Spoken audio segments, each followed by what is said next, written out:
Okay, so I recently fought the deeply volatile Deathstalker and the Fervid Gravescomb. And this one I fought with no armor, but I used talismans. That one was too easy. And I fought the Soulstalker with no armor and no talismans to increase the challenge a little bit more. And still, honestly, it was even easier because I did it faster. I did Soulstalker in 9 minutes and the Gravescomb in 10. So, and I did it with even less stuff than I did the Gravescomb. So, uh, I did use food buffs for both.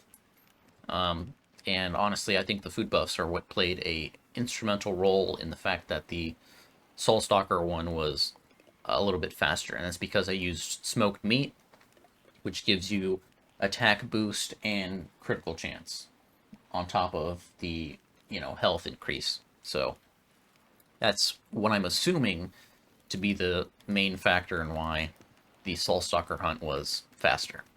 But that really got me thinking about, well, if I can kill what's supposed to be the endgame monster, like the endgame challenging monsters that require you to build an armor set and create a really strong build in order to fight them.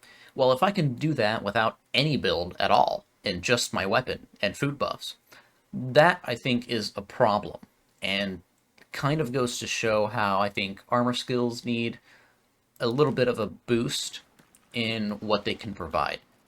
And I say this as someone who isn't particularly good at the game. I would say I'm about average, but I don't really think that this is something most people would find impossible. It would just take a little bit of time. Certainly with other weapons, this would be maybe impossible, but even then, I don't think so.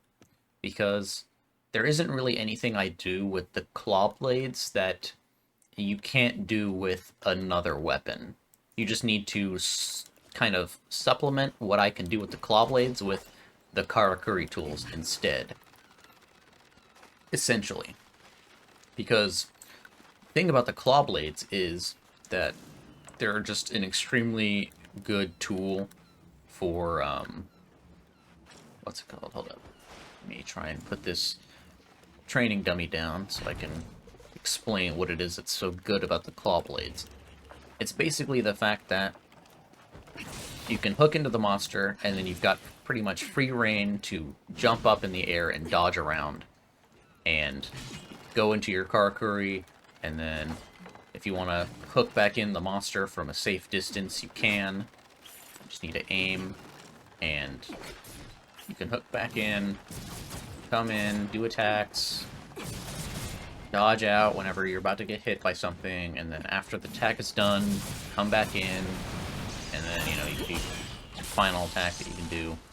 And so, it's very evasive. In fact, it's even more evasive than the Wagasa, because you have an aerial dodge that you can do, which the bladed Wagasa can't for some reason. You can parry in the air, which is something, but you can't really dodge. But not, you kind of can, but not really. So basically what you can do with the Wagasa is you can essentially parry in the air, and if you hit Y, you'll do a dash, basically. But it's not the same as the evasive leap, because you have some kind of control over it, but it takes you kind of too far away to be useful, in a sense. Whereas with the evasive leap, I can just dodge. Typically, I could dodge, get behind the monster with that dodge, and then keep attacking.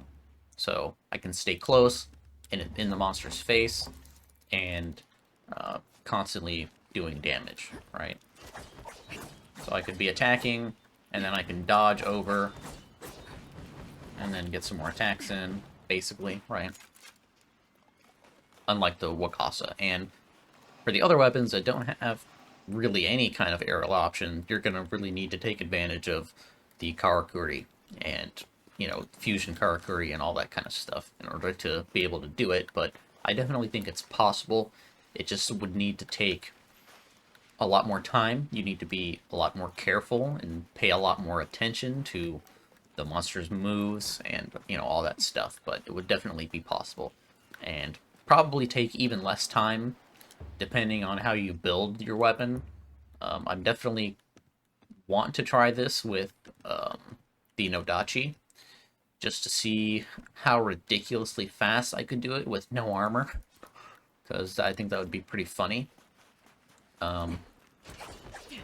But, you know, the thing is I don't think you should be able to do this, though, right? Because it doesn't bode well for the hardest monsters in the game to be able to be done by anyone with no armor and no talismans. I don't think that's a good thing. I think the armor skills and talismans should provide benefits that are significant enough to force you to have a good build when taking on the supposed endgame monsters, right? It shouldn't be optional to have a good build when fighting those things. And, I mean, as I've kind of shown, it's basically optional, because you can do them with no armor and no talismans, right? And I'm not some kind of god gamer that, you know, is just better than everybody and able to, you know, fight these monsters with, you know, no armor and no talismans, right? I think anybody realistically could do it.